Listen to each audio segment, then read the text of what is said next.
One of my hardest lessons growing up before my spiritual awakening was learning how to set boundaries for myself, or even just not going into people's frames.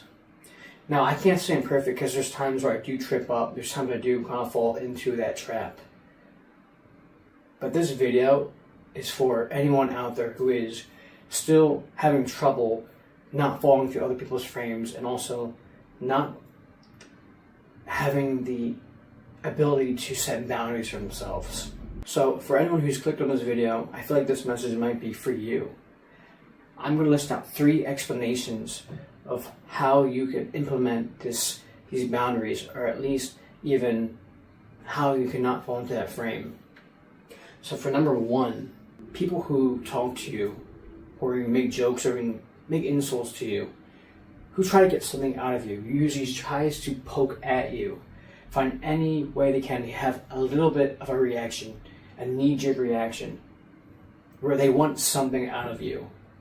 Now, it doesn't matter if you're out in public with friends and family, or you're with people at your job, or even random strangers that you may have met, that you start going to conversation with and you start talking with. It doesn't matter. The thing is, people try to poke at you, get a reaction out of you, maybe even talk down to you. They ultimately just want that reaction.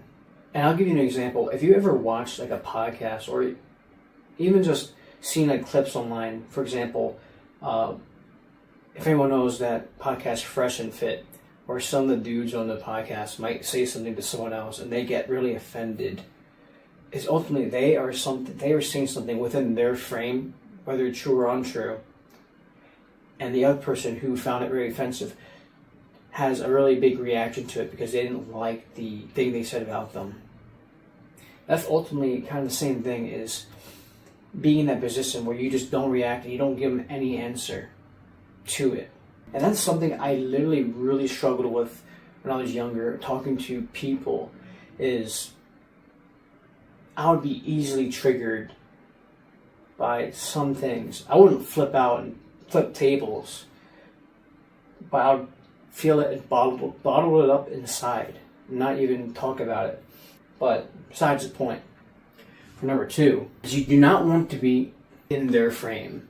Like I said previously, that when they want a reaction out of you, they want you to step within their frame.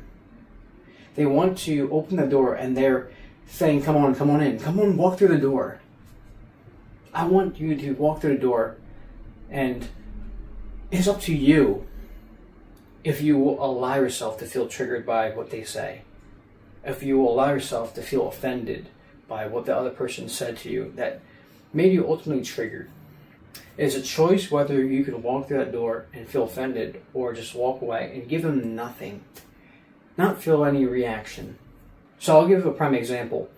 For me, since I am the only one in my household who is pescatarian, who doesn't really eat meat, I had friends and family always asking, why don't you eat meat?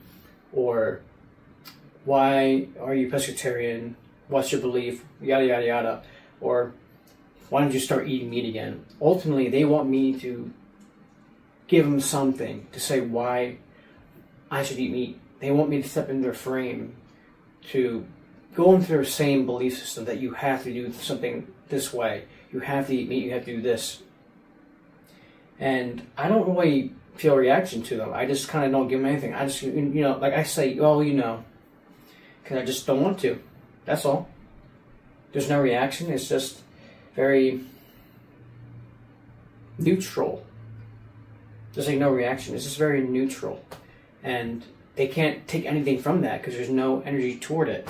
So don't give them any energy, any reaction when you are talking with somebody who wants you to walk through their frame, to walk through the door, and have a reaction to something. For number 3, don't give any reaction, and do not give them any ammo from the reaction. You see, once you walk through that frame, it's up to you to pull back or you can keep walking through their frame where you're giving them ammo, a reaction, where they can keep taking it and recycling and using it against you. Allow yourself to breathe in that moment and just think. And don't even pay attention to the other person, even though it's there. And even if it might seem difficult and hard, don't pay attention to them, because they want you to walk in that frame. They want you, they want the ammo. They want to have that reaction. So the best course of action for the third one is to step away for that brief second, take a breath, and think about it. And this is also where you can implement your boundaries, by being neutral and saying it for what it is. That's all you have to do. So in this 3 list, even though this is not really a long video, it's just a very simple list of don't allow them to poke at you. Not stepping in their frame, and just don't give them any ammo for what they can use against you. It's to really have a really neutral energy, because eventually they're going to feel bored. They're not going to want anything from you. So if you found this video a little helpful, please comment what you think I should have added, and maybe what you are going through currently. And remember not to buy into anyone's frame and not to have a reaction. Just be really neutral about it.